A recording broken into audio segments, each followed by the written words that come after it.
हरियाणा कांग्रेस प्रदेशाध्यक्ष कुमारी शैलजा ने एक बार फिर भाजपा सरकार पर निशाना साधा है। कुमारी शैलजा अंबाला शहर के जंडली में कांग्रेस के युवा नेता द्वारा खोले गए ऑफिस के उद्घाटन करने पहुंची थी। इस दौरान पत्रकारों से बातचीत करते हुए शैलजा ने कहा कि इस सरकार में लोकतंत्र की आवाज बंद करने का प्रयास किया जाता है। शैलजा ने कहा कि पंजाब में भाजपा विधायक पर हमले मामले में शुक्रवार की बीजेपी नेताओं ने इसके लिए नेहरू को जिम्मेदार नहीं ठहराया। साथ ही शैलजा ने कहा कि भाजपा नेता वैसे तो किसानों के लिए अभद्र भाषा का प्रयोग करते हैं और जब किसान विरोध करते हैं तो ये कांग्रेस का नाम लेते हैं।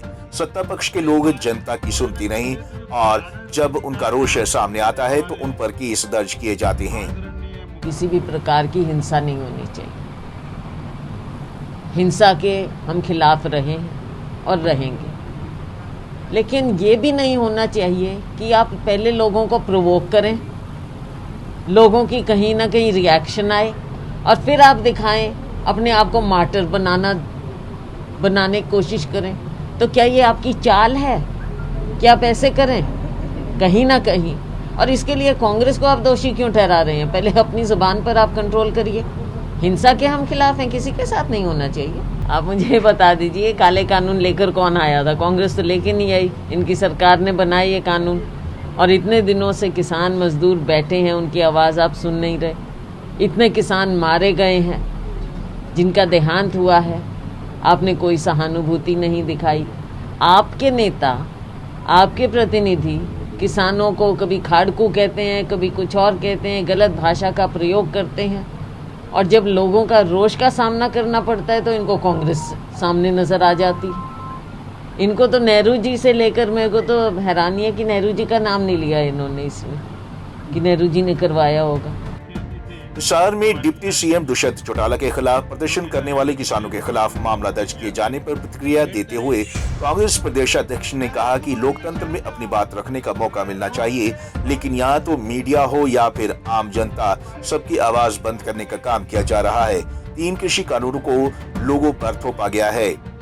लोगों का रोष है, मुख्यमंत्री उप मुख्यमंत्री बाहर निकल नहीं पा रहे, लेकिन जब आप लोकतंत्र में उनकी आवाज सुनेंगे और उन पर थोपेंगी तो जनता कोई ना कोई रास्ता निकालेगी अपनी बात रखने का, लेकिन उनकी बात सुनने की बजाय मामले दर्ज किए जा रहे हैं।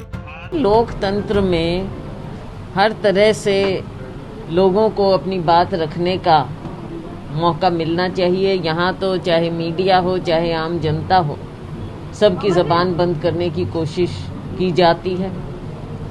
लोकतंत्र का हिस्सा है कि लोग अपनी बात रखें। अगर ये बात सुनेंगे नहीं तो लोग क्या करें?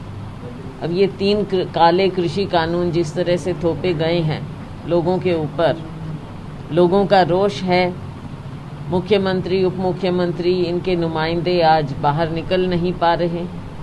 तो लोकतंत्र में अगर आप लोगों की आवाज़ बंद करेंगे, उनका गला घोटेंगे, तो देखिए जनता जनार्दन सुप्रीम है, कोई ना कोई तरीका निकालेगी वो अपनी बात रखने का। लेकिन आप उनकी बात सुनने की बजाय उन पर केसेस बना दें। और अब एक और नया कानून बना रहे हैं जो प्रॉपर्टीज़ वाला है।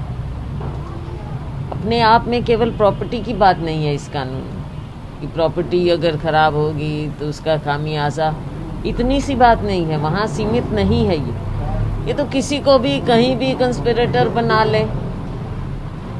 बहुत से ऐसे पहलू हैं। तो लोकतंत्र में इस सरकार का विश्वास नहीं है और यही कारण है कि सत्ता पक्ष के लोग ना उनकी सुनते हैं आम लोगों की, और फिर लोगों का रोष जब सामने आता है तो उनके ऊपर इस तरह के ये धाराएं लगाकर केसेस बनाए जाते हैं।